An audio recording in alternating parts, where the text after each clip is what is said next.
समस्त को आम त्राणकर्ता उद्धारकर्ता नाजरेतीय प्रभु जीशुख्रीष्ट नाम मोर नमस्कार जनावि। प्रिय माने बाइबल रो एक पुस्तक कार्यक्रम द्वारा आने अनेक विषय शिक्षा करुचे। आरंभ रो माने अनेक विषय शिक्षा कले। बाइबल रो पुरातन नियम 39 पुस्तक प्रथम 5टी व्यवस्था पुस्तक परिचय आमाने शिखिलु।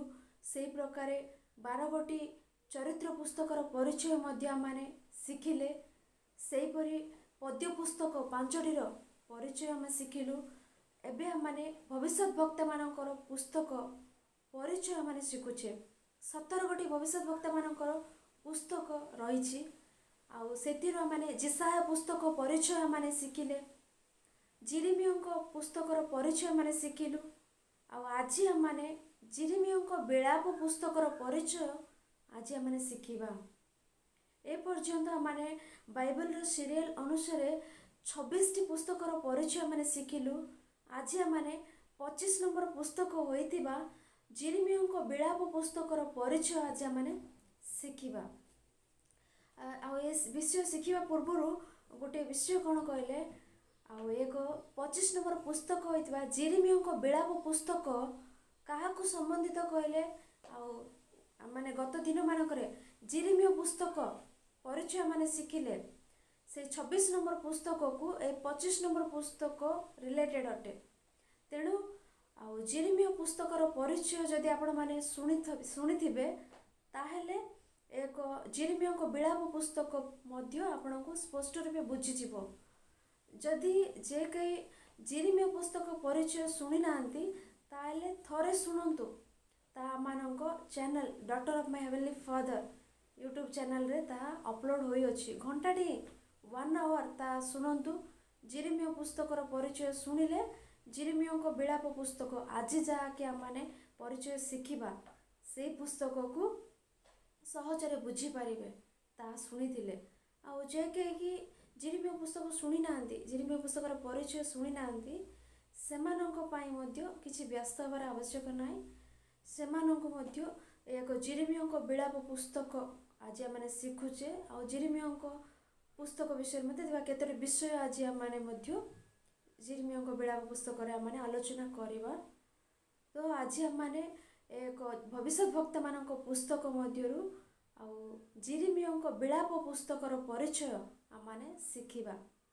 प्रिय माने प्रत्येक पुस्तक परिचय माने शिखिला बेले गोटे पुस्तक लेखक किए से पुस्तक कहीं केते बेले लिखिले से पुस्तक उद्देश्य कौन ए समस्त विषय माने आलोचना करिथाउ। सेहीपरि एक जिरिमियों विलाप पुस्तक परिचय जेहेतु मैंने शिखुचे सेते बेले सेही प्रकार माने आलोचना करिकी जिबा बुझिबा। आमे माने मध्य जो पुस्तक बाइबल रो जो पुस्तक माने पढुना काहेकि बुझिबा को चेष्टा करना काहेकि एही प्रकार प्रोसेस रे माने पढ़िले आलोचना कले आमन प्रति पुस्तक बुझिबो। लेखक किए केते बेले लिखिले कहा पाई लिखिले क्यों परिस्थिति रे रही लिखिले ए समस्त विषय आलोचना करिबा द्वारा पुस्तक आमनको स्पष्ट रूपे बुझिबो। आज आमने जिरिमियों विलाप पुस्तक बोली कहि थाउ। विलाप पुस्तक कहे इंग्लिश रे लेमेंटेशन बोली कुआ जाए। प्रथमे आमने जानिबा यार लेखक किए। फर्स्ट पॉइंट होची यार लेखक किए। लेखक किए कहि जानिबा द्वारा लेखा शैली को धरी लेखक किए कही विषय आमने जानिबा द्वारा पुस्तकर किछि विषय आमने स्पष्ट रूपे बुझी पारिबा। तापर आमने जानिबा को विषय होची कहा पाई लिखिले जानिबा। तृतीय विषय होची क्यों संदर्भ रे क्यों परिस्थिति रे रही लिखिले लेखक। चतुर्थटी होची समय केते बेले लिखिले। ए सब विषय एक जिरिमियों विलाप पुस्तक रे आमने आज आलोचना करने को जाऊे बा शिखा जाऊे। प्रिय माने लेखक किए एक विलाप पुस्तक लेखक किए ए विषय जानिबा पूर्वरु आमाने किछि अधिक इनफॉरमेशन जिरिमिय पुस्तक आमने जानी तापर लेखक किए कई विषय आमने जानिबा प्रिय माने आउ एक विलाप पुस्तक आम देखिले 5 अध्याय अच्छी अति छोट पुस्तक 5 अध्याय अच्छी एतिरे हेले गोटे विचित्र कौन कहले ए 5 अध्याय रे प्रथम अध्याय रे 22 पद अच्छी द्वितीय अध्याय रे 22 पद ही अच्छी तृतीय अध्याय को बाद देले चतुर्थ अध्याय मध्य 22 अध्याय अच्छी पंचम अध्याय 22 अध्याय अच्छी केवल तृतीय अध्याय रे ही 66 अध्याय अच्छी माने 22 रो 3 गुण माने प्रथम 4टी माने तृतीय अध्याय को बाद देले आ 4 अध्याय रे थिबा पद संख्या अछि 22 काहे कि एपरी कय आमने आलोचना कले कारण जते बेले पुरातन नियमर पुस्तक सब प्रथमे एवरी भाषा रे थिला आ एवरी लेटर्स केतोटी कहले 22 लेटर एवरी रो लेटर होछि 22 लेटर आ देखंतु आमाने जेपरी अल्फाबेट ए टू जेड पर्यंत 22 लेटर अच्छी आ ठू ल पर्यंत से प्रकार ए होछि स्टार्टिंग जेड होछि लास्ट से प्रकार अ होछि आरंभ ल होछि शेष अक्षर से प्रकार एवरी रो मध्य 22 लेटर होछि आ फर्स्ट लेटर होछि अलेफ आ लास्ट लेटर होछि टव ए प्रकार एक एवरी भाषार अक्षर विषय लेटर विषय रे आमाने गीत संहिता पुस्तकर परिचय बेले आलोचना करिथिलु गीत संहिता पुस्तकर परिचय बेले गीत संहिता 119 अध्याय आउ 119 अध्याय रे आउ एवरी रो लेटर अनुसार अक्षर अनुसार आउ 8 पद को गोटे गोटे एवरी रो लेटर से ऊपर कोड करी लिखिबार आमाने सेठारे देखिथिलु सेही परी एक विलाप पुस्तक रे प्रथम अध्याय रे 22 पद द्वितीय अध्याय रे 22 पद 22 पद ही कहीं रखा गला कहीं गोटे अध्याय रे 22 पद ही रखा जाय अछि कहले जेहेतु एवरी रे प्रथमे विलाप पुस्तक थिला एवरी लेटर अनुसार से पद मध्य से परी रखा गला माने एबे देखंतु गोटे अध्याय रे प्रथम पद को प्रथम लेटर को संबंधित प्रथम पद 22 लेटर जेहेतु से एवरी रे 22 लेटर तेणु प्रथम लेटर को संबंधित प्रथम पद द्वितीय लेटर को संबंधित द्वितीय पद एवं आलेफ को संबंधित प्रथम पद तापर आसवा को लेटर थी संबंधित द्वितीय पद तृतीय लेटर को तृतीय पद यही प्रकार से माने गोटे अध्याय 22 पद 22 लेटर को संबंधित 22 पद यही प्रकार से माने जिरिमिय विलाप पुस्तक को अध्याय सब यही प्रकार लेखिबार घटिला यही प्रकार से माने रखागला एबे देखंतु आमे माने मध्य केतेक ना देखि थाउ केतेक नेम केतेक पद को केतेक वर्ड रो गोटे गोटे अक्षर रो गोटे गोटे लेटर रो गोटे गोटे अर्थ रही छ एबे देखंतु जीसस जे रो अर्थ गोटे ई रो अर्थ मीनिंग गोटे एस रो मीनिंग एस रे आ गोटे ए प्रकार करंती एबे बाइबल BIBLE ए विषय कहले बुझी जिवे BIBLE बी को केते जण बेसिक आई को इंफॉर्मेशन बी को बिफोर एल को लिविंग ई को अर्थ माने केते जण गोटे वर्ड को नहीं गोटे वर्ड रो गोटे गोटे अक्षर को गोटे गोटे लेटर को पुणी ए प्रकार अर्थ काढ़ी ए प्रकार लेखंती आ केते जण आई रे इंस्ट्रक्शन आ ई रे एटर्नल ए प्रकार कहि थांती माने गोटे वर्ड को आउथर सेथिरे थिबा गोटे गोटे लेटर को पुणी गोटे गोटे अर्थ काढंती सेही परी आ एवरी रे आ 22 लेटर थिले गोटे गोटे अध्याय रे 22 पद गोटे लेटर को संबंधित गोटे पद द्वितीय लेटर को संबंधित द्वितीय वर्ष ए प्रकार 22 से माने करले आ प्रथम अध्याय 22 पद द्वितीय अध्याय 22 पद मात्र तृतीय अध्याय 66 ताहा किपरि लेखिले कहले आ गोटे लेटर को 3टी पद गोटे लेटर को रिलेटेड 3टी पद आउ थे सेकेंड लेटर को रिलेटेड आउ 3टी पद ए प्रकार करने द्वारा 22 इंटू 3 66 से आम तृतीय अध्याय 66 पद देखा जाए। यह हूँ जिरिमियो विलाप पुस्तकर आउ एडिशनल इनफॉरमेशन। आज जेहेतु मैंने एक पुस्तक परिचय शिखुचे ये विषय मध्य कहीं आमने न जानिबा 5टी अध्याय जेहेतु समान रूपे अच्छी पद संख्या तेणु आमने यही विषय जानिलु। एथर आमने विषय मध्य को जीवा लेखक किए जिरिमियो विलाप पुस्तकर लेखक किए। एक विलाप पुस्तक 5टी अध्याय आमने पढ़ुले क्यों स्थान रे भी लेखक मु जिरिमियो बोली डायरेक्ट आमको एक जिरिमियो पुस्तक देखा जाए ना। पढ़ु जिरिमियो पुस्तक आमको लेखक किए देखा जाए ना, मात्र आउ लेखा को धरी लेखकों शैली को धरी आउरी जिउदी मानकर तलमुड़ ग्रंथ रे से माने ए पुस्तक विषय को इनफॉरमेशन लिखिछंती सही विषय को धरी आउरी बाइबल रो पंडित माने से मानकर मत अनुसार से माने केतेक विषय प्रकाश कले से समस्त विषय को धरी आउ जिरिमियो विलाप पुस्तकर लेखक होचंती जिरिमियो ही।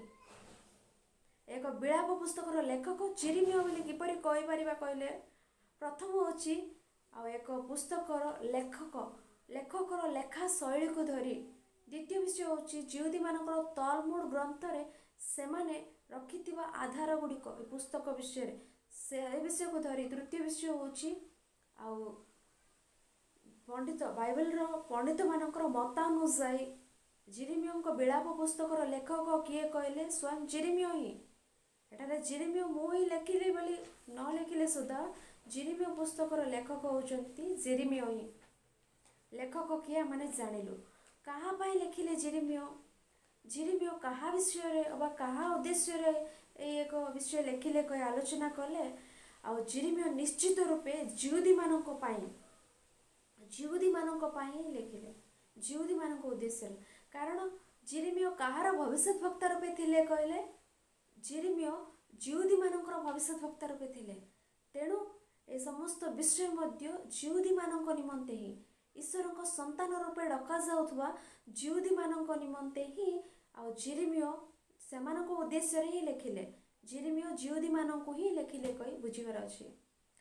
आ गोटे विषय होची जिरिमियो क्यों परिस्थिति रे लेखिले ए सब विषय विलाप पुस्तक जिरिमियो क्यों परिस्थिति रे लेखिले कहिले अति दुखदायक परिस्थिति अति विषादजनक परिस्थिति सिचुएशन रे आउ जिरिमियो ए विलाप पुस्तक को कांदी कांदी लेखिला परी माने देखि थाउ।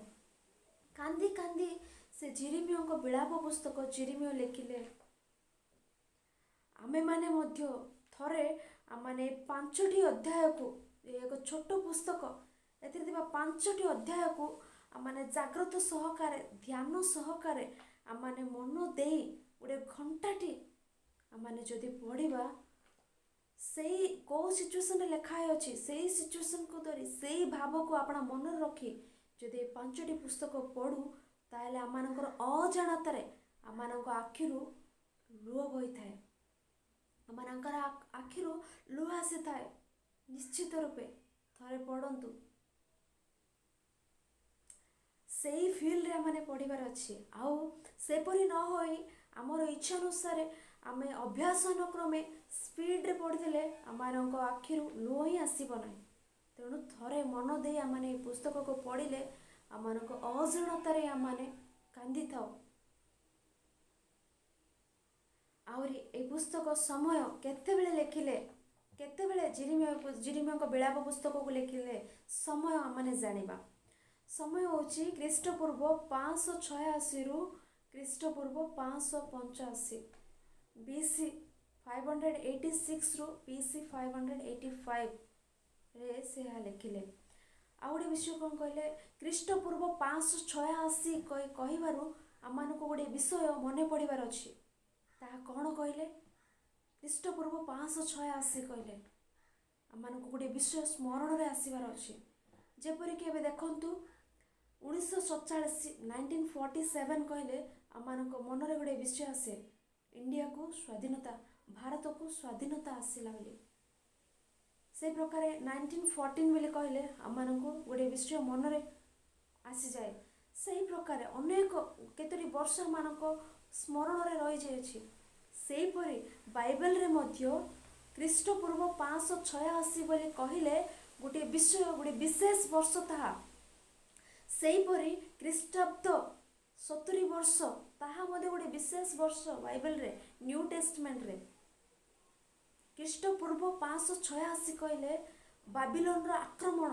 बाबिलोन रो शेष आक्रमण जेरूसलम प्रति भयंकर भाव में ता थिला जेरूसलम मंदिर भग्न प्राचीरी दग्ध समस्त विषय से समस्त विषय मन पड़ जाए सेहीपरि ख्रीष्टाब्द 70 वर्ष कहले आ रोम साम्राज्यर चक्रवर्ती रूपे वेस्पासियन आ तंकर पुत्र टाइटस से रोम रो जनरल भाव थाई आ ख्रीष्टाब्द 70 वर्ष रे जिहुदी मानक उपरको जेरूसलम उपरको आक्रमण कले आ सेही समय जिहुदी मानक मध्य लक्ष लक्ष लोक बध करा जिहुदी मानकर रक्त जेरूसलम रे प्रभा आंटू आंटू पर्यंत जिहुदी मानकर रक्त प्रवाहित होला परी आ सेही समय ता घटिथिला आ एपरी घटिबो बोली प्रभु जीशु ख्रीष्ट आगर ही सेमानंकु कहिथिले आगर ही प्रभु जीशु ख्रीष्ट जेरूसलम निमंते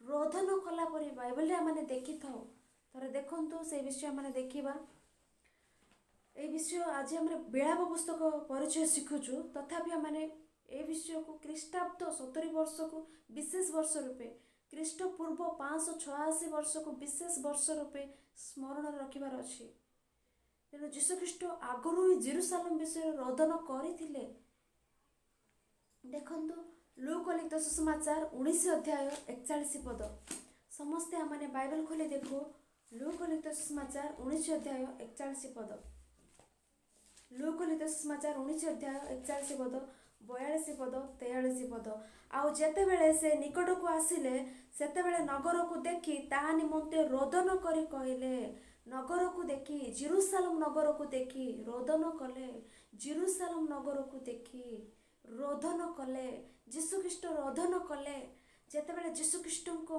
क्रूस जीशु ख्रीष्ट को कंटा मुकुट रखागला मस्तक सेते बेले से रोदन करी नथिले कांदी नथिले जेते बेले तांको मुख ऊपर छेप पकागला सेते बेले से कांदी नथिले आउ जेते बेले तांको लोक माने ये पापी मानक सहित अछंती पापी मानक सहित बुलुछंती ये जने पागल ये पेटुक ये जने ए प्रकार अनेक प्रकार कथा कहला बेले मध्य से कांदी नथिले मात्र जेरूसलम निमंते से रोदन कले जेरूसलम निमंते से रोदन कले सेही परी आउ जीशु जेरूसलम निमंते रोदन कले सेही परी जीशुंक पूर्वे 600 वर्ष पूर्वे जीशुंकर 600 वर्ष पूर्वे ख्रीष्टपूर्व 586 ख्रीष्टपूर्व 626 रु प्राय 40 वर्ष धरी जेरूसलम निमंते जेरेमिया रोदन कले ईश्वर को कोप बाबिलोन आक्रमण रूप से जेरूसलम उपर को आसु अछि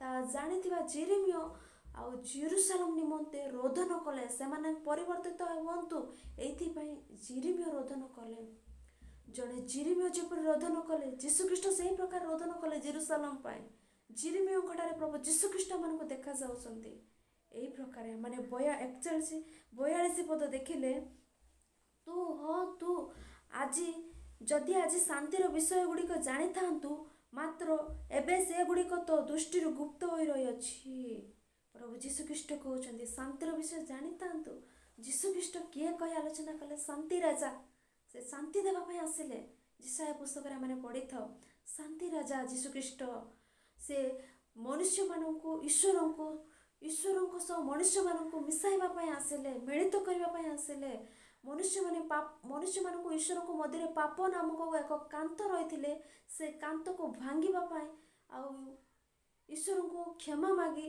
मनुष्य मानक मिसाइबा से आसिले से मध्यस्थ भाव में आसिले मनुष्य मानक ईश्वर को लिखाई प्रभु जीशु ख्रीष्ट आउरी केवल से ईश्वर को मनुष्य मानक मिसाइबा मनुष्य मानक ईश्वर को सह मिसाइबा आसी नथिले मात्र ମଣିଷମାନଙ୍କୁ ଏବଂ ମଣିଷମାନଙ୍କୁ ମିଶାଇବା ପାଇଁ ଆସିଥିଲେ। ପୂର୍ବେ ଆଉ ଜିହୁଦୀମାନଙ୍କୁ ବିଜାତିମାନଙ୍କ ମଧ୍ୟରେ ବ୍ୟବସ୍ଥା ନାମକ ଗୋଟେ କାନ୍ଥ ଥିଲା।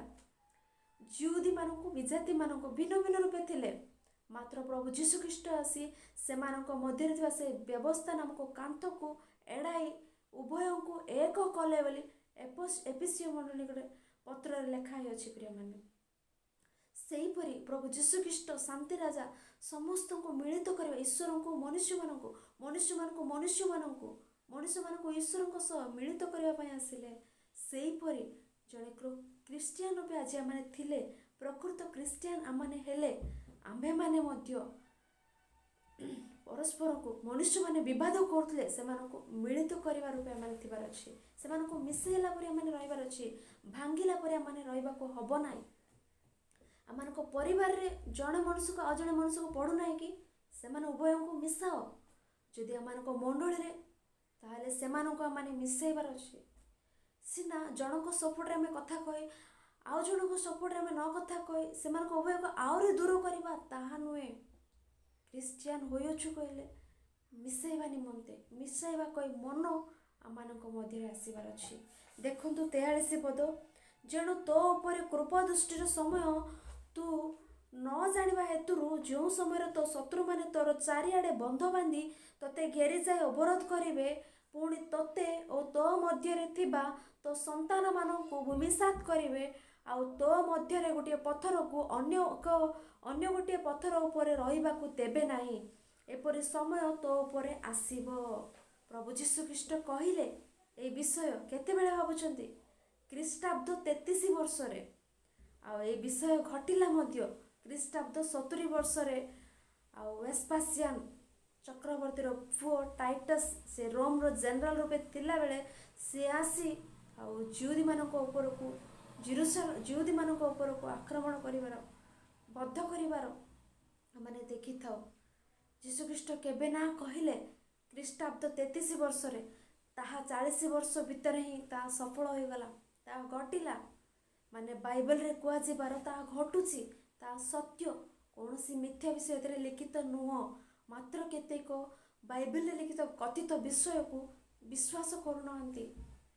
ଏଥିରେ ସତ୍ୟ ହିଁ କୁହାଯାଉଛି, ମାତ୍ର ବିଶ୍ୱାସ କରୁନାହାନ୍ତି।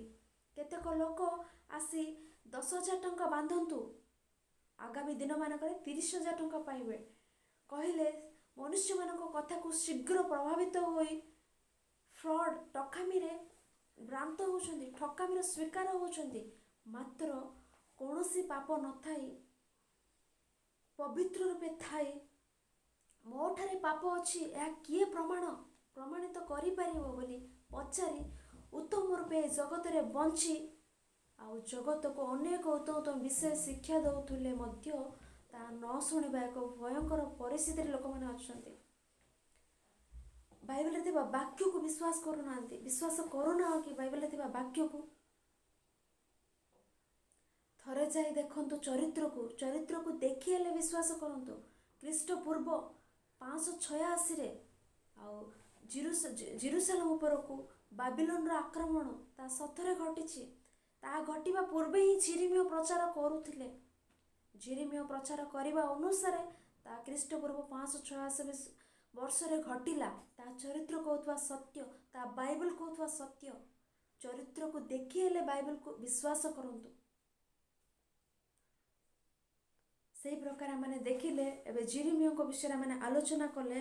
ଆଉ ଜିରିମିୟ ଖ୍ରୀଷ୍ଟପୂର୍ବ 586 ବର୍ଷରେ କହିଲେ ଜେରୁସାଲେମର ପତନ, ଆଉ ପତନକୁ ଆଖି ସମ୍ମୁଖରେ ଦେଖିବା ଭବିଷ୍ୟତ ବକ୍ତା ରୂପେ ଆମମାନଙ୍କୁ ଜିରିମିୟ ଦେଖାଯାଉଛନ୍ତି। ଆଉ ଜିରିମିୟଙ୍କ ସହ ସମକାଳୀନ ଭାବବାଦୀ ମାନେ ମଧ୍ୟ ଅଛନ୍ତି। ଜିରିମିୟଙ୍କ ସହ ସମକାଳୀନ ଭବିଷ୍ୟତ ବକ୍ତା ମାନେ ଅଛନ୍ତି। ସେମାନଙ୍କ ବିଷୟରେ ଆମେ ଆଉ ଜିରିମିୟ ପୁସ୍ତକର ପରିଚୟ ଶିଖିଲା ବେଳେ ଆମେ ଆଲୋଚନା କରୁଥିଲୁ। ଜିରିମିୟଙ୍କ ସହିତ ସମକାଳୀନ ଭବିଷ୍ୟତ ବକ୍ତା କେଉଁମାନେ? ନା ସିଫୋନିୟ, ହବକୁକ, ନାହୁମ, ଓବଦିଅ ଯିଏକି ଇଦୋମ୍ୟମାନଙ୍କର ପତନ ବିଷୟରେ ଆଉ କହିଥିବେ ତାଙ୍କ ପୁସ୍ତକରେ। ମାନେ ଏମାନେ ସମସ୍ତେ ସମକାଳୀନ ଭବିଷ୍ୟତ ବକ୍ତା କହି ଆମେ ଜାଣୁ। ଆହୁରି ଜିରିମିୟଙ୍କ ସହିତ ଆହୁରି 2 ଜଣ ଭବିଷ୍ୟତ ବକ୍ତା, ସମକାଳୀନ ଭବିଷ୍ୟତ ବକ୍ତା ଅଛନ୍ତି। ସେମାନେ ହେଉଛନ୍ତି ଜିହିଜିକଲ, ଦାନିଏଲ। एमाने मध्य जिरिमियों समकालीन भविष्य वक्ता रूपे आमको देखाଯିबे। आमने देखिले जिहिजिकल दानिएल एमाने जिरिमियों ठारू अति छोट से माने जिरिमियो भविष्य वक्ता जिरिमियो भाववाणी कहला बेले दानिएल से छोट रूपे अछंती जिहिजिकल से मध्य छोट रूपे अछंती। आउ एमाने समकालीन भविष्य वक्ता किपरि कहले जेते बेले बाबिलोन जियोयाकिम समय रे जेरूशलेम ऊपर को प्रथम आक्रमण कले सेते बेले दानिएल को सड्रक मेशक अबेदनीगो को बाबिलोन को सेमान को नहीं गले प्रथम आक्रमण रे ही दानिएल सड्रक मेशक अबेदनीगो मैंने समस्ते बाबिलोन को निर्वासित हो गले जेरूशलेम रे नाहांती। सेहीपरि द्वितीय आक्रमण रे जिहिजिकल को एवं बाबिलोन रो जेरूशलेम को द्वितीय आक्रमण रे जिहिजिकल को एवं तांको सहित आउ 10,000 लोकों को मध्य जेरूशलेम रो बाबिलोन को नहीं जिवे माने एबे आउ नाहांती एबे से माने जेरूशलेम रे नाहांती बाबिलोन रे अछंती जेरूशलेम रे आउ जिहिजिकल होंतु दानिएल होंतु बाबिलोन रे अछंती। जिहिजिकल को विषय में आलोचना कले जिहिजिकल बाबिलोन को नियागला परे मध्य सेठारे बाबिलोन रो बाहर स्थान मानकरे ईश्वर ठारू पाइथिबा दर्शन अनुसार सेठारे से कहिबार आमाने जिहिजिकल पुस्तक रे पढ़िबा आगामी जिरिमियों को विलाप पुस्तक परिचय पर जिहिजिकल पुस्तक जेहेतु आमने परिचय शिखिबा सेते बेले से विषय आलोचना करिबा। दानिएल विषय आलोचना कले दानिएल मध्य बाबिलोन रो राजार अंतपुर रे अछंती। एमाने समस्ते समकालीन भविष्य वक्ता जिरिमियो जिहिजिकल दानिएल समकालीन भविष्य वक्ता मात्र जिहिजिकल एबे जेरूशलेम रे नांती बाबिलोन रे अछंती। समकालीन भविष्य वक्ता जिरिमियों सह मात्र बाबिलोन रे अछंती। सेही प्रकार दानिएल मध्य समकालीन भविष्य वक्ता ही जिहिजिकल सह मात्र से बाबिलोन रे अछंती। एबे देखंतु गोटे समकालीन लोक बोले आमने कहिथो एबे आमे अछु आमठारु बड़ लोक माने अछंती आमठारु सान लोक माने मध्ये अछंती आमे समस्त समकालीन लोक आमानक मधे एज रो तफात रही थाई पारे किंतु आमे समस्त सेम टाइम रे थिबा लोक सेम पीरियड रे थिबा लोक समकालीन लोक रूपे आमाने डका जाइथो। सेही परि जिरिमियो जिहिजिकल दानिएल अपेक्षा बड़ मात्र सेमान समस्त समकालीन भविष्य वक्ता सेमाने बाबिलोन रे अछंती जिरिमियो जेरूशलेम रे अछंती। तो एबे हममानंकु केते जण भविष्य वक्ता समकालीन रूपे देखा गले जणे सिफनियो जिरिमियो हबकुक नाउम ओबदियो आउरी जिहिजिकल दानिएल 7 जण भविष्य वक्ता समकालीन पे देखा गले। एथर आमाने जिरिमियो को दुख विषय आलोचना कले एमाने समस्त समकालीन भविष्य वक्ता मात्र जिरिमियो आपण आखि सम्मुखरे घटुवा समस्त विषय देखुचंती ख्रीष्टपूर्व 586 रे आपण आखि सम्मुखरे घटुवा विषय आउ तृतीय आक्रमण शेष आक्रमण रे बाबिलोन नबुकदनेस्सर आसीबार जेरूशलेम ऊपर को आक्रमण करिवार जेरूशलेम रो लोक मानन को टाणी टाणी नै जिबार लोक मानन को कारागार को नै जिबार लोक मानन को बद्ध करिवार आपणार लोक रूपे थिबा जेरूशलेम रो लोक मानन को जिरिमियों को आखि सम्मुख रे ही बद्ध करिवार सेमान को टाणी की नेबार जेरूशलेम मंदिर को भग्न करिवार प्राचीर सब भांगिबार ध्वंस करिवार दग्ध करिवार ए समस्त विषय आखि सम्मुख रे जिरिमियो देखुछन्ती। प्रिय माने आमानक परिवार रे कार कोनोसी क्षति घटिले आमानक किपरि लागिबो अन्य काहाकु हेले कोनोसी अघटन घटिले आमाने हाय बेले कहि देई थाओ मात्र ताहा जदि आमानक निज परिवार रुपे ताहेले आमानक केही हेले भी रखि परिबे नाही आमानकर कष्ट आमानकर दुख रे आमाने भांगी पड़ी थाओ आमानक केही हेले भी रखि परिबे नाही। एठारे जिरिमियो मध्य दुख करुछन्ते समस्त विषय आखि सम्मुखरे घटुछि जेरूशलेम रो पतन आखि सम्मुखरे घटुछि ତାହା ଦେଖି ଦୁଃଖ କରୁଛନ୍ତି। ଗୋଟେ ବିଷୟରେ କହିବାକୁ ଗଲେ ଜିରିମିୟଙ୍କର ଫ୍ୟାମିଲି ନାହିଁ, ଜିରିମିୟଙ୍କର ପିଲାମାନେ ନାହାନ୍ତି, ଜିରିମିୟ ବିବାହ କରିନଥିଲେ, ଜିରିମିୟଙ୍କର କେହି ନାହାନ୍ତି। ତଥାପି ଜେରୁସାଲେମର ଲୋକମାନେ ଆପଣା ଲୋକ ବୋଲି ସେ ଭାବିଲେ। ସେଥିପାଇଁ ସେମାନଙ୍କ ପ୍ରତି ଘଟୁଥିବା ଏ ସମସ୍ତ ବିଷୟକୁ ଦେଖି ସେ କାନ୍ଦୁଛନ୍ତି, ସେ ବିଳାପ କରୁଛନ୍ତି, ବିଳାପ କରି କରି ଲେଖୁଛନ୍ତି। ସେଥିପାଇଁ ତାଙ୍କୁ ବିଳାପ କରିବା ଭବିଷ୍ୟତ ବକ୍ତା ବୋଲି କୁହାଗଲା। ସେ ଦେଖୁଛନ୍ତି, ସେ ସ୍ମରଣ କରୁଛନ୍ତି। ଏକ ସମୟରେ ମନ୍ଦିର ସୁଖ୍ୟାତ ପ୍ରାପ୍ତ ଭାବରେ ଥିଲା। ଏକ ସମୟରେ ଜେରୁସାଲେମ ନଗର ସବୁ ଅବଶିଷ୍ଟ ସମସ୍ତ ନଗର ଅପେକ୍ଷା ମହାନ ରୂପେ ଥିଲା। ଆଜି ସେହି ନଗର ଆଖି ସମ୍ମୁଖରେ ଆଉ ଧ୍ୱଂସ ହୋଇଯାଉଛି। ଆଖି ସମ୍ମୁଖରେ ଲୋକମାନେ ମରିଯାଉଛନ୍ତି।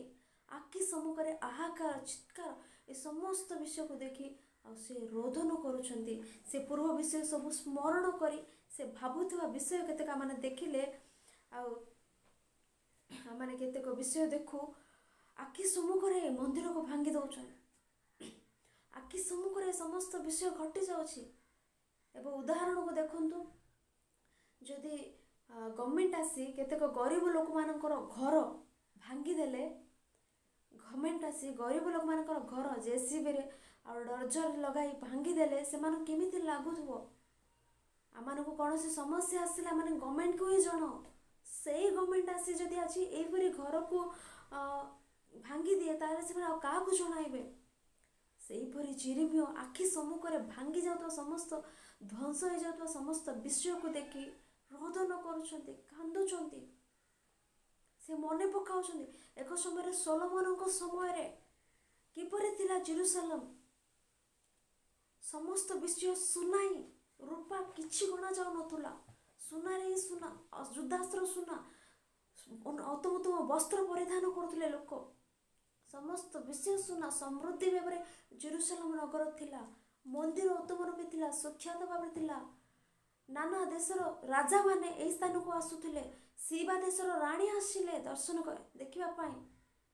ସୁଖ୍ୟାତ ପ୍ରାପ୍ତ ଭାବରେ ଥିବା ଏହି ନଗର ଆଜି ଏହି ପ୍ରକାର ହେଇଯାଉଛି। ଆଜି ଏହି ପ୍ରକାର ହେବା ପାଇଁ କାରଣ କ'ଣ? ଆଜି ଏହି ପ୍ରକାର ହେଇଯାଉଛି କହି ଭାବି ସେ ବିଷୟକୁ ମନେ ପକାଇ ରୋଦନ କରୁଥିବେ। ଏହିପରି ସମୟରେ ଆଉ ଗୋଟିଏ ବିଷୟ ମାନେ ଜାଣିଲେ, ଆଉ ଯେତେବେଳେ ନବୁକଦନେସ୍ସର ଜେରୁସାଲେମ ଉପରକୁ ଆକ୍ରମଣ କରିବେ, ତୃତୀୟ ଆକ୍ରମଣରେ ସମସ୍ତଙ୍କୁ ନେଇଯିବେ, ମାତ୍ର ଅଳ୍ପ ଲୋକମାନଙ୍କୁ, ଦରିଦ୍ର ଲୋକମାନଙ୍କୁ, ଗରିବ ଲୋକମାନଙ୍କୁ ଆଉ ବିକଳାଙ୍ଗ ଲୋକମାନଙ୍କୁ ଛାଡ଼ି ଚାଲିଯିବେ। ଆଉ ସେଇ ବିକଳାଙ୍ଗ ଲୋକମାନଙ୍କ ଉପରେ, ଦରିଦ୍ରମାନଙ୍କ ଉପରେ, ସେମାନଙ୍କ ଉପରେ ଜଣକୁ ନେତା ରୂପେ କରି ଆଉ ଚାଲିଯିବେ। ଗଦଲିଓଙ୍କୁ ନେତା ରୂପେ କରି ଆଉ ନବୁକଦନେସ୍ସର ଯିବେ।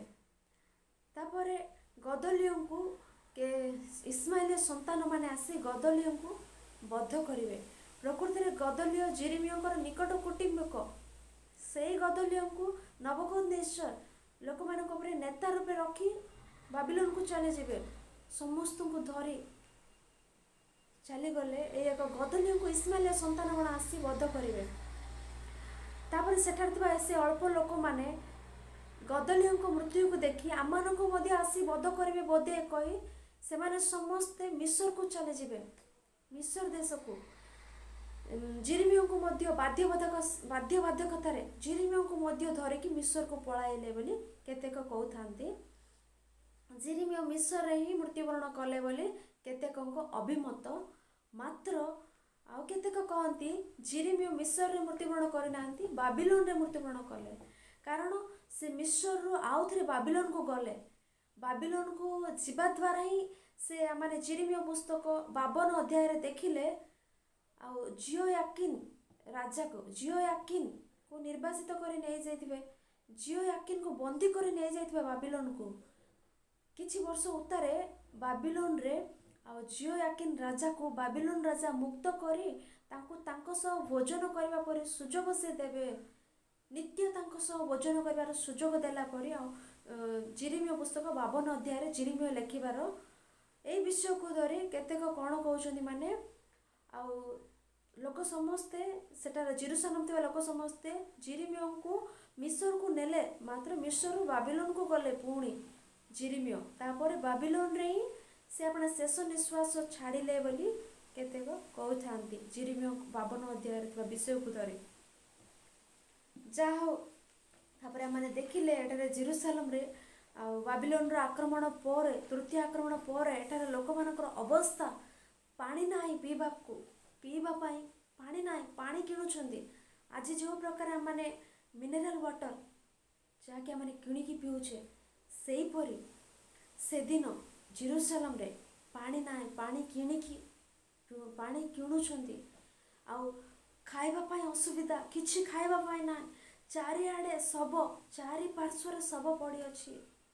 ଆଉ ଏପରିକି ନିଜର ସନ୍ତାନମାନଙ୍କୁ ଖାଇବାର ପରିସ୍ଥିତି ସେଠାରେ ଉପୁଜିଲା। ଏ ସମସ୍ତ ବିଷୟ ଦେଖି ଆଉ ଜିରିମିୟ କାନ୍ଦୁଛନ୍ତି। ଜିରିମିୟ ଥରେ ମନେ ପକାଉଛନ୍ତି ଦାଉଦଙ୍କ ସମୟରେ ଥିବା ଜେରୁସାଲେମ କିପରି ଥିଲା, ସୋଲୋମନଙ୍କ ସମୟରେ ଜେରୁସାଲେମ ନଗର କିପରି ଥିଲା। ଆଜି କାହିଁକି ଏପରି ହେଲା?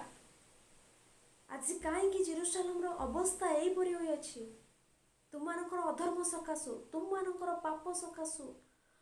ଜିରିମିୟ 40 ବର୍ଷ ଧରି ସେମାନଙ୍କ ନିକଟରେ ଆଗତ ଏ ଭୟଙ୍କର ଘଟଣା ସେମାନଙ୍କ ନିକଟରେ ପ୍ରଚାର କଲେ ବି ସେମାନେ ନ ଶୁଣିବା ଦ୍ୱାରା ହିଁ ଈଶ୍ୱରଙ୍କ କୋପ ସେମାନଙ୍କ ମଧ୍ୟକୁ ଆସୁଅଛି। ସେଥିରୁ ସେମାନଙ୍କୁ ଉଦ୍ଧାର କରିବା ପାଇଁ ଜିରିମିୟ 40 ବର୍ଷ ସେମାନଙ୍କ ନିକଟରେ ପ୍ରଚାର କଲେ ହେଁ ସେମାନେ ନ ଶୁଣିବା ଦ୍ୱାରା ହିଁ ସେମାନଙ୍କ ପ୍ରତି ଏହି ଅବସ୍ଥା ଘଟିଲା ବୋଲି ଜିରିମିୟଙ୍କୁ ଜଣା। ସେଇଥିପାଇଁ ଏହା ଘଟିଅଛି। ଆଉ ଏସବୁ ଲେଖି ଲେଖି ଜିରିମିୟ ରୋଦନ କରୁଛନ୍ତି, ଜିରିମିୟ ବିଳାପ କରୁଛନ୍ତି।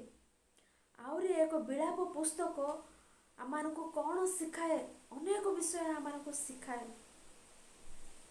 ସେଥିମଧ୍ୟରୁ ଗୋଟେ ବିଷୟ କ'ଣ କହିଲେ, ଜିହୁଦୀମାନେ କେତେବେଳେ ବିଳାପ କରନ୍ତି, ଜିହୁଦୀମାନେ କେତେବେଳେ ରୋଦନ କରନ୍ତି କହି ଆଲୋଚନା କଲେ।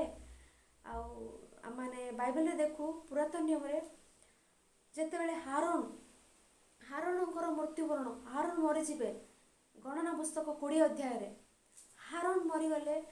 ଆଉ ଦେଖନ୍ତୁ ଗଣନା ପୁସ୍ତକ 20 ଅଧ୍ୟାୟ 29 ପଦରେ ହାରୋନଙ୍କର ମୃତ୍ୟୁ ଉତ୍ତାରେ ଇସ୍ରାଏଲ ଲୋକ ସମସ୍ତେ 30 ଦିନ ବିଳାପ କଲେ, 30 ଦିନ ଶୋକ ପ୍ରକାଶ କଲେ, 30 ଦିନ କାନ୍ଦିବେ, ବିଳାପ କରିବେ, ରୋଦନ କରିବେ।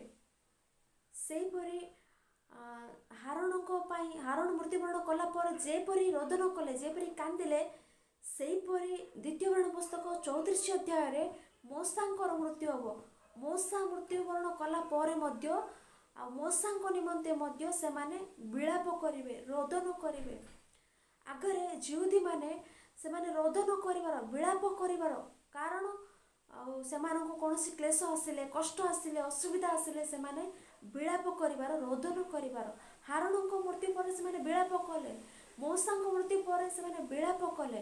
ଆଉ ଗୋଟେ ଆଶ୍ଚର୍ଯ୍ୟ ବିଷୟ ଦେଖିବା କି, ଦେଖନ୍ତୁ ଗୋଟେ ବିଚିତ୍ର ବିଷୟ।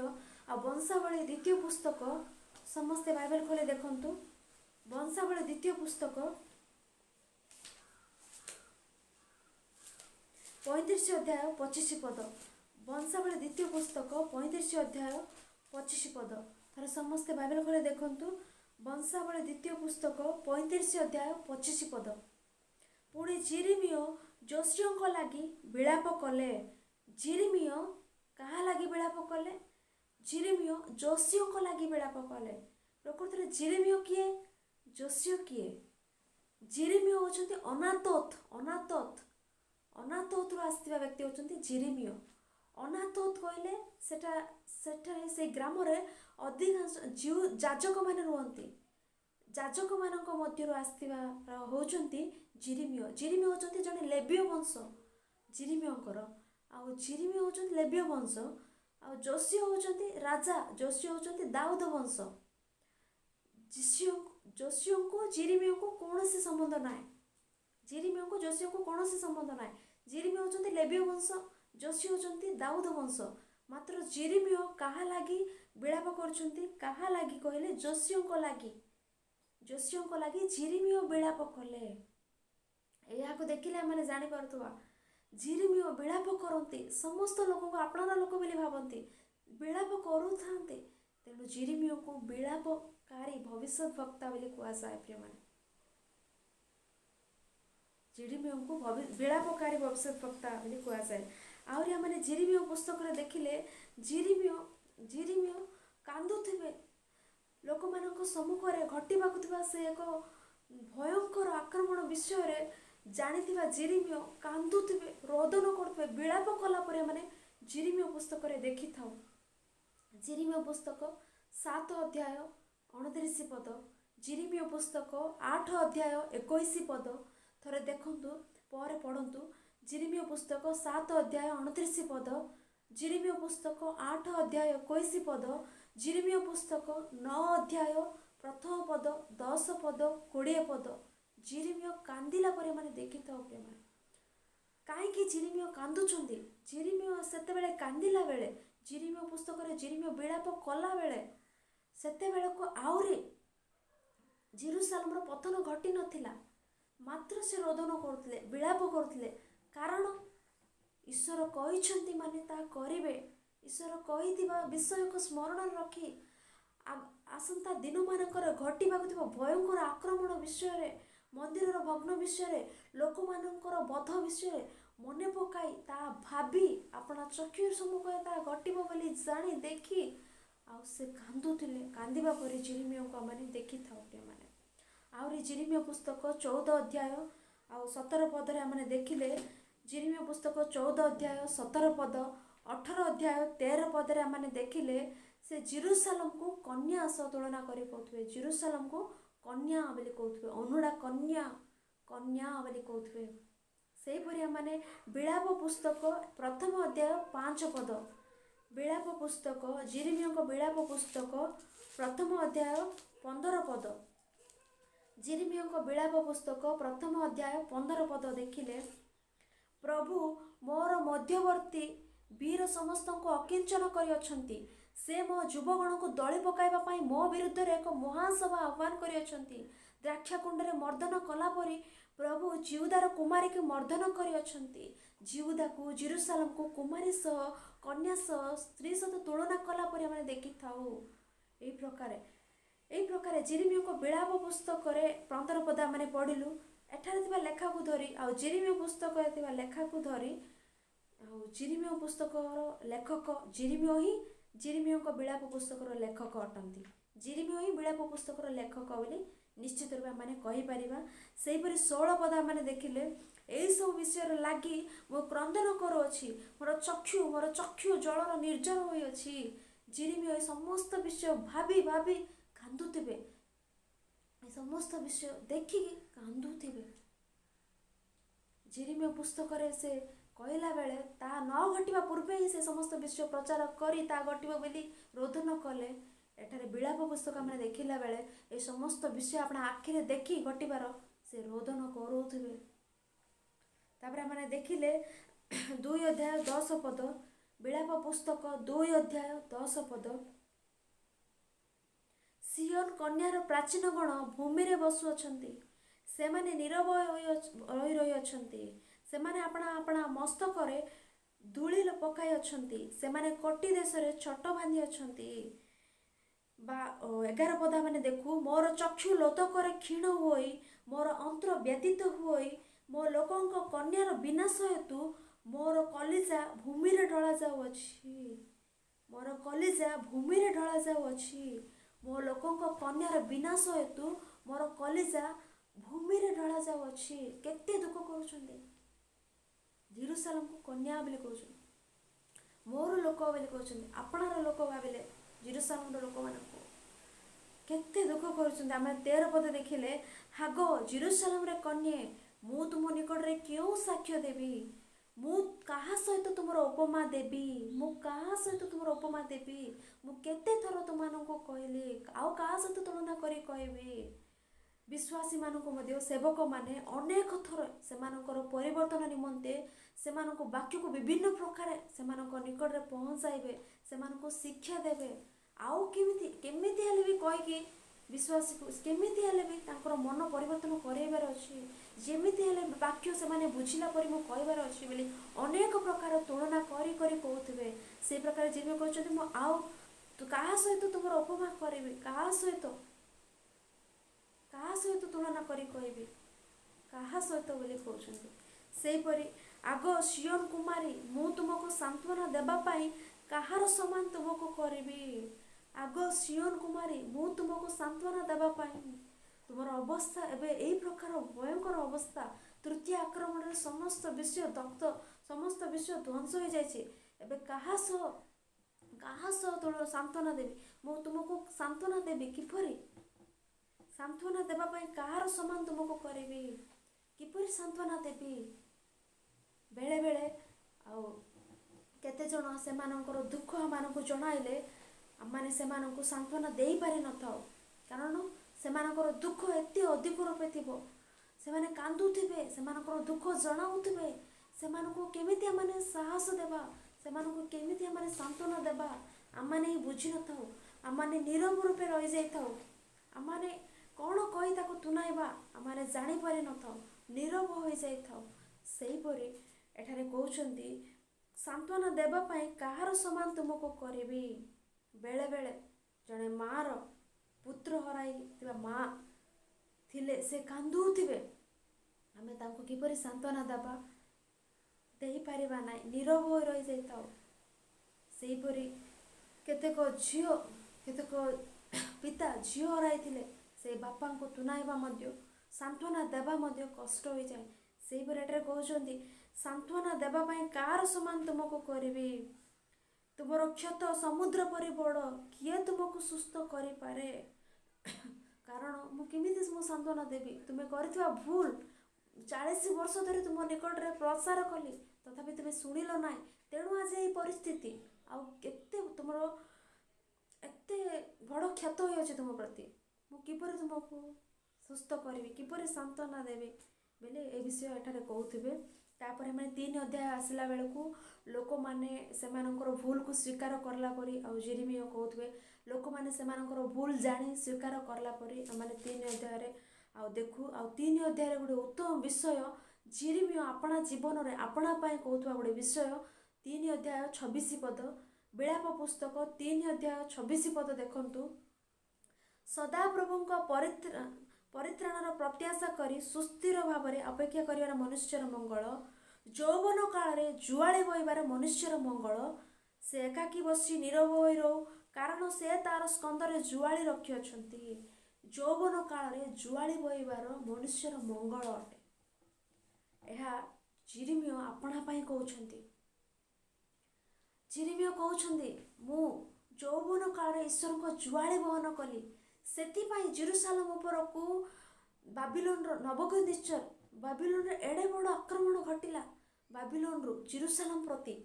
ହେଲେ ସେହି ଶେଷ ଆକ୍ରମଣରେ ସେ ଭୟଙ୍କର ଭାବରେ ଥିବା ସେହି ଆକ୍ରମଣରେ ମୁଁ ସୁରକ୍ଷିତ ଅଟେ, କାରଣ ମୁଁ ମୋ ଯୌବନ କାଳରେ ଈଶ୍ୱରଙ୍କ ଜୁଆଳି ବହନ କଲି ବୋଲି କହୁଛନ୍ତି। ମୁଁ କିପରି ବହନ କଲି କହିଲେ, ମୋର ଯୁବା ଅବସ୍ଥାରେ ଥିଲାବେଳେ ମୋତେ ଈଶ୍ୱର ଡାକିଲେ ତାହାଙ୍କ ନିମନ୍ତେ। ମୁଁ ସେତେବେଳେ ମନା କଲି, ମୁଁ ବାଳକ ବୋଲି କହିଲି। ମାତ୍ର ଈଶ୍ୱର ମୋତେ ଧୈର୍ଯ୍ୟ ଦେଲେ, ତୁମେ ବାଳକ ବୋଲି କୁହ ନାହିଁ, ତୁମକୁ ମା ଗର୍ଭରୁ ତୁମକୁ ଗଢ଼ିବା ପୂର୍ବେ ମୁଁ ତୁମକୁ ଜାଣିଅଛି। ତୁମକୁ ଏହି ଲୋକମାନଙ୍କ ଉପରେ ମୁଁ ତୁମକୁ ଭବିଷ୍ୟତ ରୂପେ କେବେ ନା ତୁମକୁ ନିଯୁକ୍ତ କରିଅଛି। ତୁମେ ଯିବାର ଅଛି ବୋଲି କହିଲେ। ଲୋକମାନେ ଶୁଣିବେ ନାହିଁ ବୋଲି କହିଲି, ତଥାପି ଈଶ୍ୱର ମୋତେ ଧୈର୍ଯ୍ୟ ଦେଇ ମୋତେ ପଠାଇଲେ, ଧୈର୍ଯ୍ୟ ଦେଲେ, ମୋ ଉପରେ ତାଙ୍କର ଜୁଆଳି ରଖିଲେ ଯୌବନ ଅବସ୍ଥାରେ ମୁଁ ଥିଲାବେଳେ।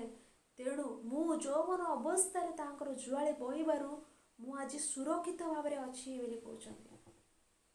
ତେଣୁ ଏକ ବିଷୟ ଶୁଣୁଥିବା ପ୍ରିୟ ଭାଇ ଭଉଣୀମାନେ ଥରେ ଜାଗ୍ରତରେ ଶୁଣନ୍ତୁ। ଏଠାରେ ଜେରେମିୟା ଆପଣା ଜୀବନରେ ଘଟିଥିବା ବିଷୟକୁ କହୁଛନ୍ତି। ମୁଁ ଯୌବନ କାଳରେ ଈଶ୍ୱରଙ୍କ ଜୁଆଳି ବହନ କରିବାରୁ ଆଜି ମୁଁ ସୁରକ୍ଷିତ ଅଟେ। ଭୟଙ୍କର ଆକ୍ରମଣ, ଜେରୁସାଲେମର ମନ୍ଦିର ଭାଙ୍ଗିଗଲା, ପ୍ରାଚୀର ଭାଙ୍ଗିଲେ, ଦଗ୍ଧ କଲେ, ଲୋକମାନଙ୍କୁ ବଧ କଲେ, ଅନେକ ଲକ୍ଷ ଲକ୍ଷ ଲୋକଙ୍କୁ। ତଥାପି ସେଥିରେ ମୁଁ ସୁରକ୍ଷିତ ଅଟେ। ମୋତେ ଈଶ୍ୱର ପାଶୋରି ଗଲେ ନାହିଁ, ସୁରକ୍ଷିତ କଲେ, କାରଣ ମୁଁ ଈଶ୍ୱରଙ୍କ ଜୁଆଳି ବହନ କଲି। ଆଜି ତୁମେମାନେ ଅଛ, ତୁମେ ଯୌବନ ଅବସ୍ଥାରେ ଅଛ। ଆଜି ଈଶ୍ୱରଙ୍କ ଜୁଆଳି ବହନ କର। ଈଶ୍ୱରଙ୍କ ଜୁଆଳି ଆଜି ତୁମେ ବହନ କଲେ ଆସନ୍ତା ଦିନମାନଙ୍କରେ ହୁଏତ ଭୟଙ୍କର ବିପଦ ଆସିପାରେ, ପ୍ରଳୟ ଆସିପାରେ, ଭୟଙ୍କର ରୋଗ ଆସିପାରେ। ସେଥିରେ ଈଶ୍ୱର ତୁମକୁ ପାଶୁରି ଯିବେ ନାହିଁ। ତୁମେ ତାହାଙ୍କ ଜୁଆଳି ବହନ କରିବା ହେତୁ ସେ ତୁମକୁ ରକ୍ଷା କରିବେ ବୋଲି ଜିରିମିୟ ଆମମାନଙ୍କୁ କହୁଛନ୍ତି ପ୍ରିୟମାନେ। ଆଉ ଆଜି ଆମମାନେ ଈଶ୍ୱରଙ୍କ ଜୁଆଳି ବହନ କରିବା ଯୁବତୀ ରୂପେ ଯୁବକ ରୂପେ ଆମମାନେ ଅଛୁ କି? ଥରେ ଚିନ୍ତା କରନ୍ତୁ। ଦିନେ ଦେଖିଲେ ଆମମାନେ ଏକ ଯୌବନ ଅବସ୍ଥା ଅତି ଭୟଙ୍କର। ଯୌବନ ଅବସ୍ଥା ହେଉଛି ପ୍ରଧାନ ଅଟେ, ଗୁରୁତ୍ୱପୂର୍ଣ୍ଣ ଅଟେ। ଯୌବନ ଅବସ୍ଥା ହେଉଛି ଭୟଙ୍କର, ବିପଦ ମଧ୍ୟ ରହିଛି ଅବସ୍ଥାରେ। ସେଥିପାଇଁ ଆଉ ପାଉଲ ତିମୋଥୀଙ୍କ ନିକଟକୁ ପତ୍ର ଲେଖିଲା ବେଳେ ତିମୋଥୀଙ୍କୁ କହୁଥିବେ, ତିମୋଥୀ ଯୌବନ କାଳର ଅଭିଳାଷରୁ ପଳାୟନ କର, ରନ୍ ଆୱେ। ଯୌବନ କାଳର ଅଭିଳାଷରୁ ପଳାୟନ କର ବୋଲି କହୁଥିବେ। ସେ ସେହିପରି ପଳାୟନ କଲେ। ଦିନେ ଯୋସେଫ ଆପଣାର ଯୌବନ ଅବସ୍ଥାକୁ ରକ୍ଷା କଲେ, ଈଶ୍ୱରଙ୍କ ଜୁଆଳି ବହନ କଲେ। ଦାନିଏଲ ଉତ୍ତମ ଯୌବନ ଅବସ୍ଥାରେ ଈଶ୍ୱରଙ୍କ ଜୁଆଳି ବହନ କଲେ। ଜିରିମିୟ ଯୌବନ ଅବସ୍ଥାରେ ଈଶ୍ୱରଙ୍କ ଜୁଆଳି ବହନ କରିବାରୁ ସେ ସୁରକ୍ଷିତ ହେଲେ। ଆଉ ଆଜି ଆମମାନଙ୍କ ସ୍କନ୍ଧ ଉପରେ କାହାର ଜୁଆଳି ଆମମାନେ ରଖିଅଛୁ? ଆମମାନଙ୍କ କାନ୍ଧ ଉପରେ ଆଜି କାହାର ଜୁଆଳି ଅଛି? ଶୁଣନ୍ତୁ, ଯୁବକ ଅବସ୍ଥାରେ ଥିବା ତୁମେମାନେ, ଯୁବତୀ ଅବସ୍ଥାରେ ଥିବା ତୁମେମାନେ, ଆଜି କେଉଁ ପ୍ରକାର ଜୁଆଳି ଆମମାନଙ୍କ ଉପରେ ଅଛି? ଈଶ୍ୱର ମଣ୍ଡଳୀର ସହଭାଗିତା ଏହି ପ୍ରକାର ଜୁଆଳି ବ୍ୟତୀତ ଜଗତର ଜୁଆଳି, ପାପର ଜୁଆଳି ଆମମାନଙ୍କ ଉପରେ ଅଛି କି? ଚିନ୍ତା କରନ୍ତୁ। ଜଗତରେ ମଜା କରିବା, ଜଗତରେ ଲୋକମାନଙ୍କ ସଦୃଶ ଆନନ୍ଦରେ ରହିବା, ଏହି ପ୍ରକାର ଜୁଆଳି ଆପଣ ସ୍କନ୍ଧ ଉପରେ ରଖିଅଛ କି? ଥରେ ଚିନ୍ତା କରନ୍ତୁ। ଯଦି ଜଗତର ଜୁଆଳି ଆମମାନଙ୍କ ଉପରେ ଅଛି, ତାହା ମାନଙ୍କୁ ଚାପି ଦେବ, ତାହା ମାନଙ୍କୁ ଆଉଥରେ ଉଠିବାକୁ ଆଉ ଦେବ ନାହିଁ। ତାହା ମାନଙ୍କୁ ଚାପି ଦିଏ, ତାହା ମାନଙ୍କର ଭବିଷ୍ୟତ ଆଉ ନାହିଁ। ଜଗତର ଜୁଆଳି ଆମମାନଙ୍କ ଉପରେ ଥିଲେ ଆମମାନଙ୍କୁ ପକାଇ ଦିଏ, ଆମମାନେ ଆଉ ଉଠି ନ ପାରୁ। ଯଦି ଈଶ୍ୱରଙ୍କ ଜୁଆଳି ଆମ ଉପରେ ରଖିଛେ କି ନା ନାହିଁ, ଚିନ୍ତା କରନ୍ତୁ। ଜିରିମିୟ କହୁଛନ୍ତି, ମୋ ସହିତ ଥିବା ଅନ୍ୟ ଯୁବଗଣ ସମସ୍ତେ ଆଜି ବାବିଲୋନରେ ଅଛନ୍ତି। କେତେକ ମୃତ୍ୟୁବରଣ କଲେ, ମାତ୍ର ସେମାନଙ୍କ ମଧ୍ୟରେ ମୁଁ ଥିଲି। ମାତ୍ର ମୁଁ ଆଜି ସୁରକ୍ଷିତ ଅଟେ, କାରଣ ମୁଁ ମୋ ଜୀବନରେ ଈଶ୍ୱରଙ୍କ ଜୁଆଳି ବହନ କରୁଅଛି। ଯୌବନ ଅବସ୍ଥାରେ ତାହା ପୁଣି ମୁଁ ବହନ କରୁଅଛି ବୋଲି କହି ଆପଣା ବିଷୟରେ ସାକ୍ଷ୍ୟ ଦେଉଛନ୍ତି ଜିରିମିୟ। ଜିରିମିୟଙ୍କ ସାକ୍ଷ୍ୟ ଶୁଣିଲେ ପରିବର୍ତ୍ତିତ ହୁଅ। ଆଜି ପର୍ଯ୍ୟନ୍ତ ହୁଏତ ଯୁବକ ଅବସ୍ଥାରେ ଥାଇ ମଧ୍ୟ, ଯୁବତୀ ଅବସ୍ଥାରେ ଥାଇ ମଧ୍ୟ ଈଶ୍ୱରଙ୍କ ଜୁଆଳି ଏମାନଙ୍କ ଉପରେ ନାହିଁ ବୋଧେ। ଥରେ ସେଇ ବିଷୟରେ ଚିନ୍ତା କରନ୍ତୁ। ଆଜି ଦେଖନ୍ତୁ, ଥରେ ଜଗତ ପ୍ରତି, ଯୁବକ ଯୁବତୀମାନଙ୍କ ପ୍ରତି, ଆଉ ଖ୍ରୀଷ୍ଟଙ୍କଠାରେ ଥିବା ଯୁବତୀମାନଙ୍କ ପ୍ରତି, ସେମାନଙ୍କ ସିଚୁଏସନ୍ ଅପେକ୍ଷା ଆମମାନଙ୍କ ସିଚୁଏସନ୍ ଭଲ ଅଛି। ସେମାନଙ୍କ ଜୀବନ ଅପେକ୍ଷା ଆମମାନଙ୍କ ଜୀବନ ଭଲ ଅଛି, କାରଣ ଈଶ୍ୱରଙ୍କ ଜୁଆଳି ଆମମାନେ ବହନ କରିବା। ତେଣୁ ଜିରିମିୟ ଆପଣା ଜୀବନ ଦ୍ୱାରା ସାକ୍ଷ୍ୟ ଦେଉଛନ୍ତି, ଯୌବନ କାଳରେ ମୁଁ ତାଙ୍କ ଯୌବନ ଅବସ୍ଥାରେ ଈଶ୍ୱରଙ୍କ ଜୁଆଳି ବହନ କରିବା ମଙ୍ଗଳ, ମନୁଷ୍ୟର ମଙ୍ଗଳ ଅଟେ। ଆହୁରି ଏଇ 3 ଅଧ୍ୟାୟରେ ଆଉ ଗୋଟେ ବିଷୟ ମାନେ ଦେଖିଲେ 3 ଅଧ୍ୟାୟ 33 ପଦ ମାନେ ପଢୁ। କାରଣ ସେ ମନୁଷ୍ୟ ସନ୍ତାନଗଣକୁ ସ୍ୱେଚ୍ଛାରେ କ୍ଲେଶ କିମ୍ବା ଦୁଃଖ ଦିଅନ୍ତି ନାହିଁ। ଖାଲିରେ ଈଶ୍ୱର ମଣିଷକୁ ଦୁଃଖ ଦିଅନ୍ତି ନାହିଁ। କୌଣସି ଭୁଲ ନ କଲେ ମଣିଷକୁ ଈଶ୍ୱର ଦୁଃଖ ଦେବେ ନାହିଁ, କଷ୍ଟ ଦେବେ ନାହିଁ। ଏହି ପୁସ୍ତକରେ ମଧ୍ୟ ମାନେ ପଢ଼ିଲେ ଜିରିମିୟ ଈଶ୍ୱରଙ୍କୁ ଦୋଷ ଦେଉନାହାନ୍ତି, ଜିରିମିୟ ଈଶ୍ୱରଙ୍କୁ ନିନ୍ଦା କରୁନାହାନ୍ତି ଏସବୁ ଘଟାଇବା ଦ୍ୱାରା। କାରଣ ଈଶ୍ୱର ଆଗରୁ ହିଁ କହିଲେ, ଆମମାନଙ୍କ ଈଶ୍ୱର କେଡ଼େ ମହାନ କହିଲେ। ଆଗରୁ କହିବେ, ପ୍ରଥମେ କହିବେ, ନ ଶୁଣିଲେ ମାରିବେ। ପ୍ରଥମେ ହିଁ ସେ କହିବେ, ତୁମାନେ ପରିବର୍ତ୍ତନ ହୁଅ ବୋଲି, ତୁମାନେ ମୋ କଥା ଶୁଣ ବୋଲି। ନ ଶୁଣିଲେ ସେ ମାରିବେ। ବାଇବଲରେ କେଉଁ ସ୍ଥାନରେ ବି ଦେଖନ୍ତୁ, ସେ କହିକି ମାରନ୍ତି। କହିବେ, ନ ଶୁଣିଲେ ମାରନ୍ତି। ଆମର ପିତା, ଆମର ଈଶ୍ୱର ମହାନ ଅଟନ୍ତି। ନୋହ ଜଳପ୍ଳାବନ ସମୟରେ କହିଲେ, ଶୁଣିଲେ ନାହିଁ, ମାରିଲେ। ସୋଦମ ହମର ସମୟରେ କହିଲେ ଲଟଙ୍କୁ, ଶୁଣିଲେ ନାହିଁ, ମାରିଲେ। ଆଉ ଆଜି ଆମମାନଙ୍କୁ ମଧ୍ୟ ସେ କହୁଛନ୍ତି। ଜିରିମିୟଙ୍କ ସମୟରେ ଜିରିମିୟଙ୍କୁ କହିଲେ, ଜିରିମିୟଙ୍କ ଦ୍ୱାରା 40 ବର୍ଷ କୁହାଇଲେ ଲୋକମାନଙ୍କୁ, ଶୁଣିଲେ ନାହିଁ। ଆଜି ଆମମାନଙ୍କୁ କହୁଛନ୍ତି, ଆଜି ବାଇବେଲ ଦ୍ୱାରା ସେ କହୁଛନ୍ତି এই ଜଗତରେ ଈଶ୍ୱରଙ୍କ ପାଇଁ ବଞ୍ଚନ୍ତୁ, ନଚେତ୍ ମୃତ୍ୟୁ ରହିଛି, ମୃତ୍ୟୁ ଉତ୍ତାରେ ନରକ ରହିଛି, ସାବଧାନ। এই ଜଗତ ହିଁ ଜଗତ, এই ଜଗତରେ ଥିବା ଜୀବନ କାଳ ହିଁ ପ୍ରକୃତ। ଏଇ ଜୀବନ ହିଁ ଆମମାନଙ୍କ ପାଇଁ ସବୁକିଛି। ଏଇ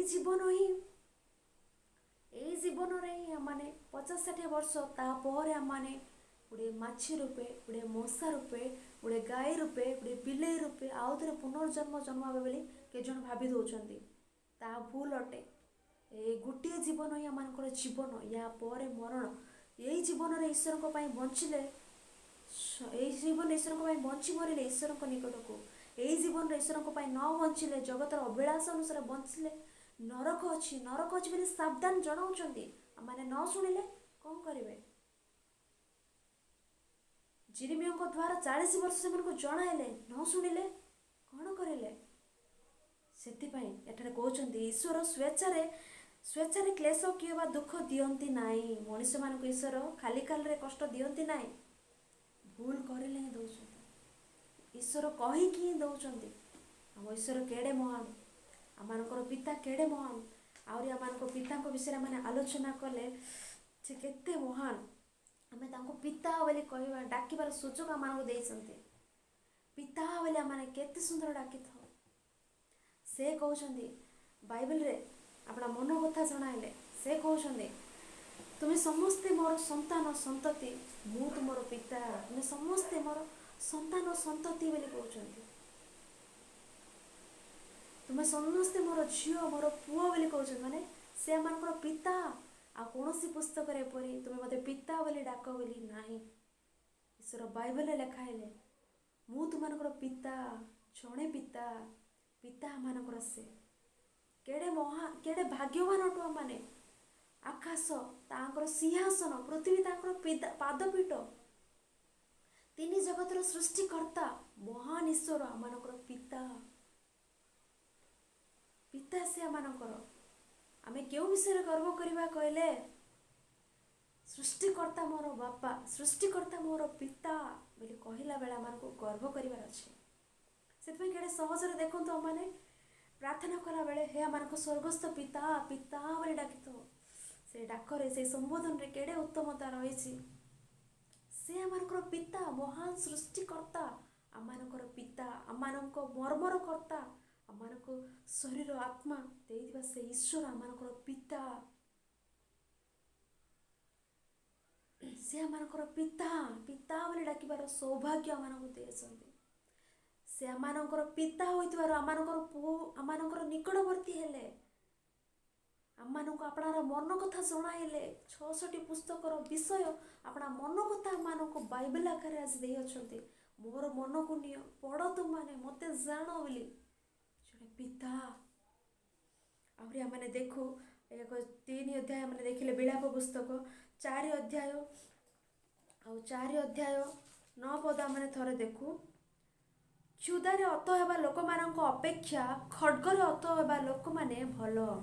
କ୍ଷୁଧାରେ ଅତ ହେବା ଲୋକମାନଙ୍କ ଅପେକ୍ଷା ଖड्गରେ ବଧ କରାଯିବା ଲୋକ ଭଲ। କ୍ଷୁଧାରେ ମାନେ ଯେଉଁମାନେ କି ନବୁକଦନେଚ୍ଚର ଯେଉଁମାନଙ୍କୁ ଛାଡ଼ି ଚାଲିଗଲେ, ଅଳ୍ପ ବିକଳାଙ୍ଗ, ଦରିଦ୍ର, ଗରିବ ଲୋକମାନଙ୍କୁ, ସେମାନେ ଏଠାରେ ରହି କ୍ଷୁଧା ଭୋଗ କରୁଛନ୍ତି। ଦିନେ ଥିଲା ସମୃଦ୍ଧି ଭାବରେ ବଞ୍ଚୁଥିଲେ ଜେରୁସାଲେମରେ, ଏବେ କ୍ଷୁଧା ଭୋକରେ ଅଛନ୍ତି। ଖାଇବାକୁ ନାହିଁ, ପିଇବାକୁ ନାହିଁ, ବସ୍ତ୍ର ଉତ୍ତମ ରୂପେ ନାହିଁ। ନ ଖାଇବା ଦ୍ୱାରା, ନ ପିଇବା ଦ୍ୱାରା ଯିବା ତାଳୁରେ ଲାଗିଯାଉଛି। ପେଟରେ ଖାଦ୍ୟ ନଥିବା ଦ୍ୱାରା ପେଟକୁ ଆଉଁସି ଆଉଁସି ପ୍ରତିଦିନ ମରୁଛନ୍ତି। ତା ଅପେକ୍ଷା ନବୁକଦନେଚ୍ଚର ଆସି ବଧ କଲେ, ସେପରି ବଧ କରାଯାଇଥିଲେ ଭଲ ହୁଅନ୍ତା। ଥରେ ମରିଯାଇଥାନ୍ତେ। ଆଉ ଏବେ ସବୁଦିନ ଦୁଃଖ ଭୋଗ କରି ପ୍ରତିଦିନ ମରୁଛନ୍ତି। ତେଣୁ କ୍ଷୁଧାରେ ମରିବା ଅପେକ୍ଷା, କ୍ଷୁଧାରେ ହତ ହେବା ଲୋକଙ୍କ ଅପେକ୍ଷା ଖड्गରେ ହତ ହେବା ଲୋକ ଭଲ ବୋଲି କହୁଛନ୍ତି। ତାପରେ ଆମେ ଦେଖିଲେ 16 ପଦ, ସଦାପ୍ରଭୁଙ୍କ କ୍ରୋଧ ସେମାନଙ୍କୁ ଛିନ୍ନ ଭିନ୍ନ କରିଅଛି, ସେ ସେମାନଙ୍କ ପ୍ରତି ଆଉ ଦୃଷ୍ଟିପାତ କରିବେ ନାହିଁ। ତା ପୂର୍ବରୁ ଆମେ 13 ପଦ ଦେଖିଲେ, ତହିଁ ମଧ୍ୟରେ ଯେଉଁମାନେ ଧାର୍ମିକ ଗଣ ରକ୍ତପାତ କରିଅଛନ୍ତି, ସେହି ଭବିଷ୍ୟତ ବକ୍ତାଗଣ ପାପ ଓ ଯାଜକ ଗଣର ଅଧର୍ମ ସକାଶୁ ଏହା ହୋଇଅଛି। जेरुसालेम एपरी परिस्थिति कहीं आसला बोली कहले 4 अध्याय 13 पदे कहते धार्मिक मानू हत्या करू भविष्य वक्ता मानू हत्या करू जो देश हेले आज धार्मिक मानू भविष्य वक्ता मानू धार्मिक लोक मानू बध करुँच से देश में यही प्रकार घटव से देश को निश्चित रूप से दंड आसे 16 पद आम देखिले सदाप्रभु क्रोध से चिन्ह भिन्न कर प्रति आ दृष्टिपात करेंगे ना जाजक मान आदर कले ना से प्राचीन मानू अनुग्रह कले ना जाजक मान आदर कले ना जिरिमियों को परिहास कले जिरिमियो जाए कहते परिहास कले कष्ट देले जिरिमियों को कष्ट देले जाजक मान कष्ट देले भविष्य वक्ता मान कथा शुणिले ना मिथ्या भविष्य वक्तार कथा शुणिले मिथ्या भविष्य वक्ता मान पोषिले बेले बेले आम देखू सत्य कहले कई ग्रहण करे ना मिथ्या जो मैंने कहते से प्रशंसा करते से परी कले तेणु यही परिस्थिति आज सेठारे से प्रकार 5 अध्याय मैंने देखिले 4 पद 3 पद 4 पद 8 पद 10 पद 12 पद ये समस्त विषय मैंने देखिले केते कहते आमे माने अनाथ पितृहीन आमर मातृगुण विधवा तुल्य होई आम निज जल रूपा दे पान करछु आमर काष्ट आम बिका जाए आमर निज जल रूपा दे किणिकी पानी पिउछन्ति दास माने आम कर्तृत्व करती से हस्तर आम उद्धार करने कई ना दुर्भिक्षर ज्वलंत ताप हेतु आमर चर्म तुंदुर परि कला होइछि दुर्भिक्ष द्वारा खाइबा पीवा न मिलवा द्वारा आ चर्म अस्थिर लगे से कला हो जाउछि कहते कष्ट।